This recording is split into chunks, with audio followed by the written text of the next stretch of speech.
Assalamualaikum warahmatullahi wabarakatuh. Perkenalkan, nama saya Rasya Fatin. Saya akan presentasikan mengenai tugas masuk kuliah sistem operasi. Pertama ini adalah pengenalan dari saya. Perkenalkan, saya Rasya Fatin. Saya seorang mahasiswa yang berasal dari Aceh. Saya saat ini sedang mengambil jurusan S1 dan Sains, dan saya berada di kelas DS 4601. Saya kuliah di Telkom University. Hobi saya adalah bermain games, olahraga, dan terkadang saya juga suka menonton. Saya adalah seorang anak yang besar dan tumbuh di Aceh. Saya dari kecil sudah lahir di Aceh, kembang di Aceh. SD, SMP, SMA saya adalah di Aceh. Saya mengambil jurusan mata sains karena saya tertarik dengan IT, di mana saat itu sedang banyak dibicarakan bahwa data scientist memiliki salary yang cukup lumayan, sehingga saya memilih untuk mengambil jurusan data scientist.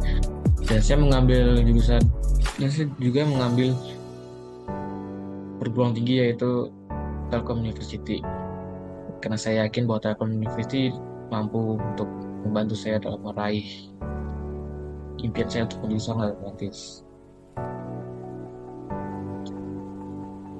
Saya adalah anak kedua dari 3 bersaudara.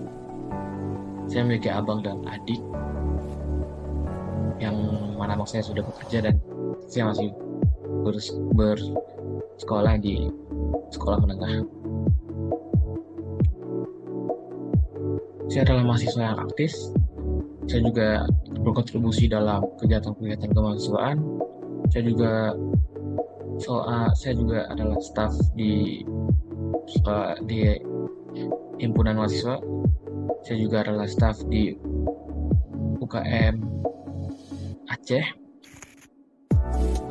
dan saya juga mengikuti kepanitiaan yang diadakan oleh jurusan dan yang diadakan oleh UKM dari daerah Aceh.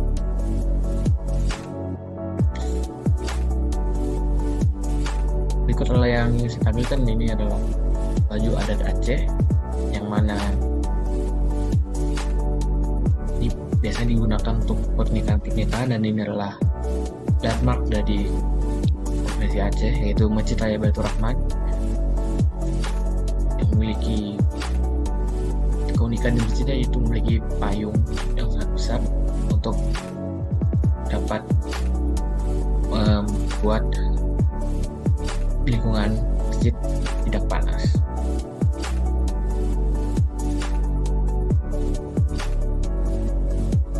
Berikut adalah hal apa saja yang akan kita bahas. Yang pertama adalah konkurensi, kedua adalah risk condition, ketiga adalah semafor, dan keempat adalah mutual exclusion. Pertama, konkurensi. Konkurensi dalam sistem informasi merupakan sebuah permasalahan yang muncul ketika dua atau lebih proses atau thread yang saling berinteraksi dan bersaing untuk mengakses sumber daya yang sama. Ketika sumber daya tersebut tidak diatur dengan benar, maka dapat terjadi konflik atau risk condition yang melakukan deadlock atau starvation.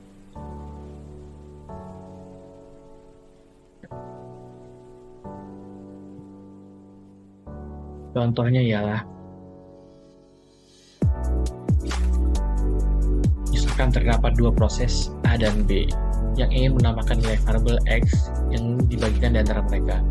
Masing-masing proses akan melakukan langkah-langkah berikut. Yang pertama itu membaca nilai X, yang kedua adalah menambahkan nilai 1 ke nilai X, dan ketiga adalah menulis nilai X yang baru ke dalam memori. Tanpa sinkronisasi, urutan eksekusi langkah-langkah ini tidak terdefinisi dengan baik. Ada kemungkinan nilai X tidak sama dengan 2, meskipun kedua proses harusnya menambahkan 1 ke X. Itu adalah salah satu contohnya. Itu dapat dihindari dengan menggunakan mekanisme sinkronisasi seperti mutex, mapper, atau lock. Mekanisme ini memungkinkan proses untuk mendapat akses eksklusif ke data bersama, sehingga hanya satu proses yang dapat mengakses data pada satu waktu. Contoh yang kedua adalah terdapat dua proses A dan B yang ingin mengakses dua sumber daya R1 dan R2. A membutuhkan R1 dan R2 untuk menyelesaikan tugasnya, sedangkan B membutuhkan R2 dan R1. Sehingga A mendapat R1, B mendapat R2. Lalu A menunggu B untuk memasuki R2, sedangkan B menunggu A untuk memasuki R2. Dan itu terjadi satu yang dinamakan deadlock. Kedua proses akan terus menunggu satu sama lain dan tidak akan ada yang dapat menyelesaikan tugasnya.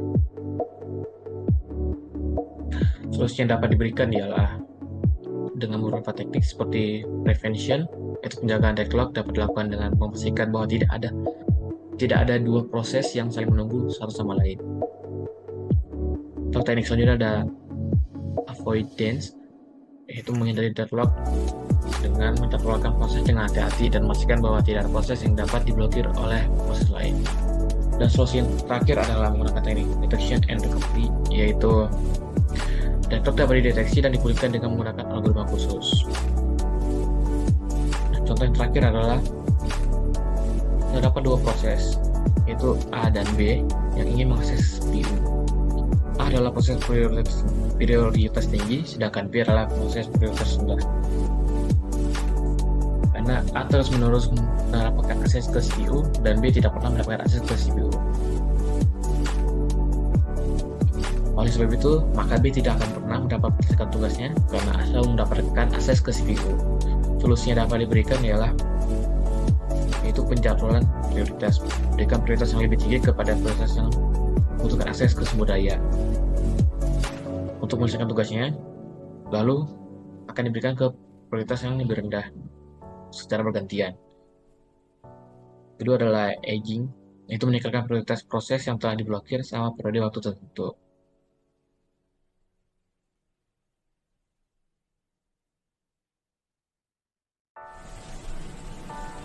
Dan adalah contoh yang terakhir, jika sistem memiliki 10 GB RAM, sistem mengalokasikan 12 GB RAM ke berbagai proses.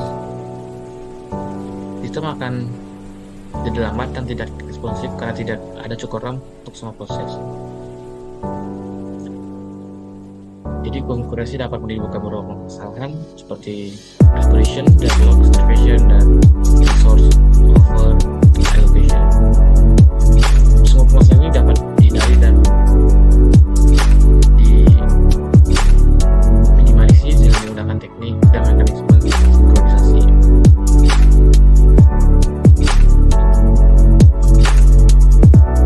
Selanjutnya adalah race collision. Race collision juga telah disebutkan pada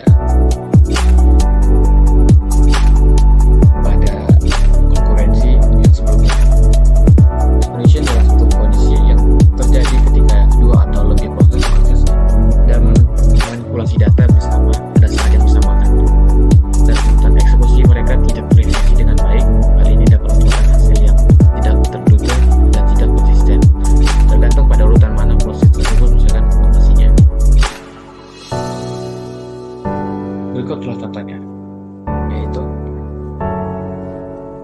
ini adalah contoh pada penjual tiket.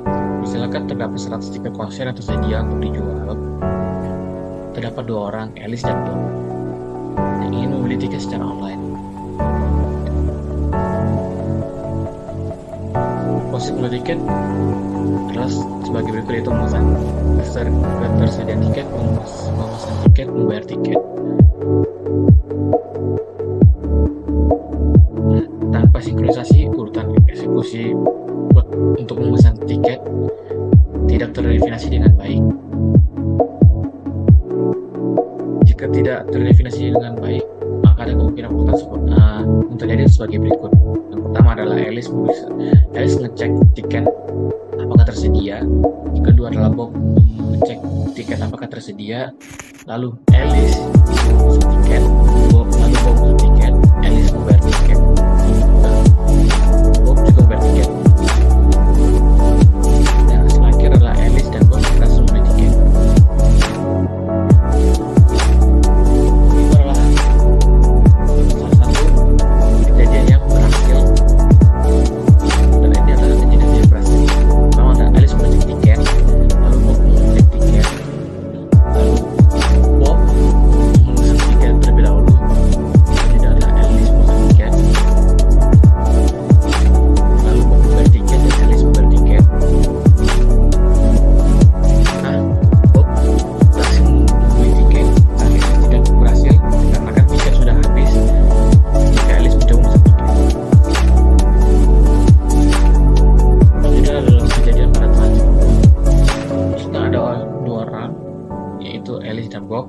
transfer uang ke rekening bank dari Alice ke rekening bank Bob.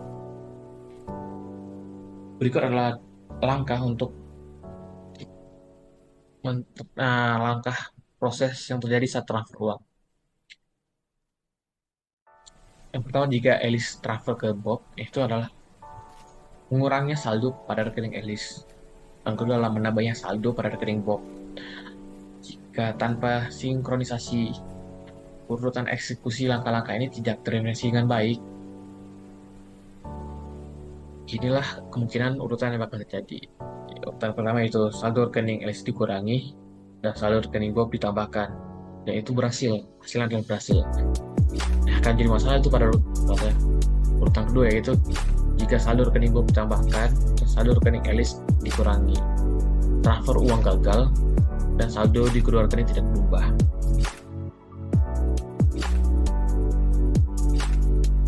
Dan contoh ketiga adalah akses database.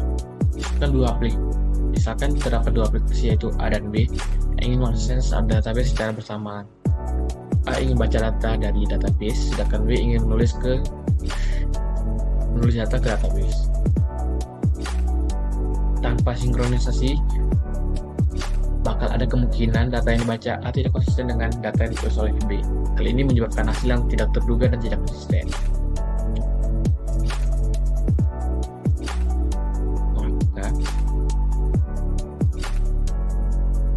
Race condition adalah maksud umum dalam sistem operasi yang dapat menyebabkan hasil yang tidak terduga dan tidak konsisten. Mekanisme sinkronisasi seperti mutex, semapur, atau log dapat digunakan untuk mencegah race condition dan memastikan bahwa data bersama diakses dengan aman. Berikutnya adalah semapur. Semapur adalah mekanisme sinkronisasi yang digunakan untuk mengontrol akses ke sumber daya yang terbatas. Semapur adalah variabel integer yang nilainya dapat dinaikkan, increment, atau diturunkan, decrement, tersebut. Sebuah proses yang ingin mengakses sumber daya harus terlebih dahulu mendapatkan semapur. Jika semapur tidak tersedia, maka tingkat tersebut akan diblokir sampai semapur tersedia. Contoh permasalahan pada semapur ialah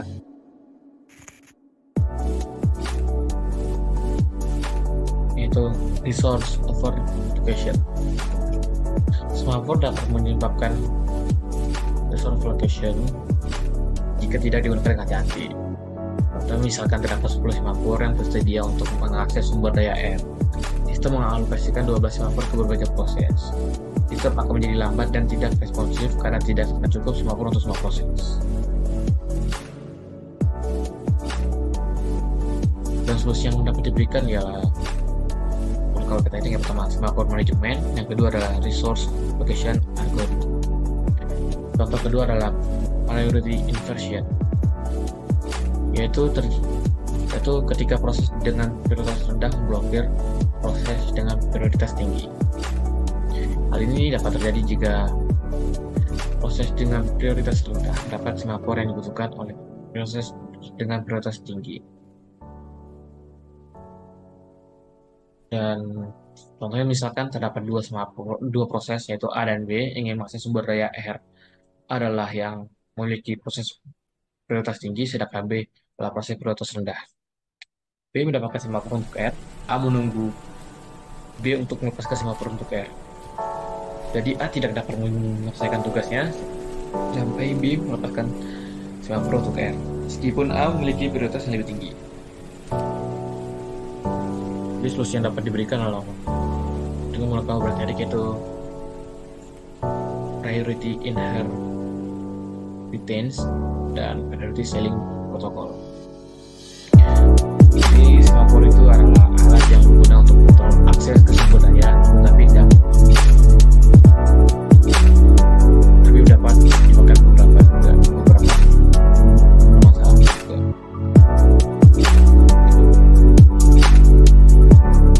Selanjutnya adalah dual execution. Dalam konsep dalam sistem operasi yang memastikan bahwa hanya satu proses dapat mengakses sumber daya pada satu waktu. Ini penting untuk mencegah execution di mana dua atau lebih proses mengubah data yang secara bersamaan.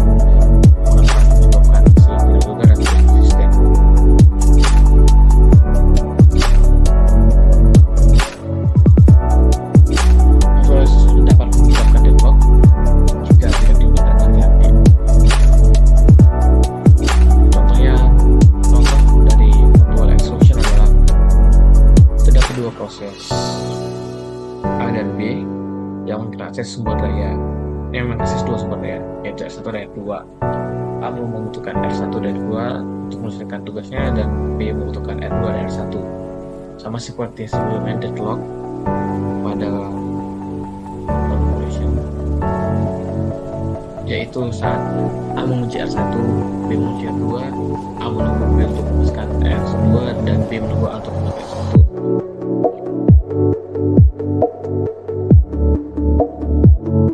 Contoh yang lainnya adalah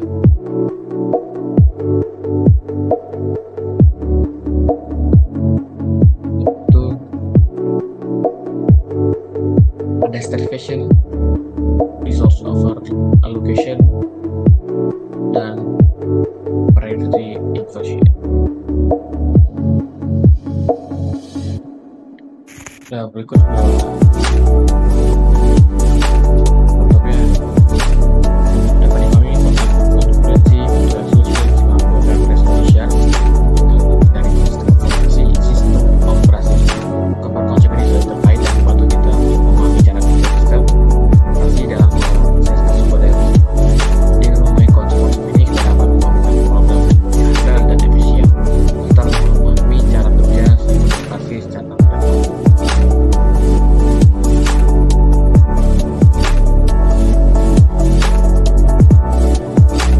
Solusi konkurensi mungkin program pekerjaan dasar bersama kinerja dan efisiensi.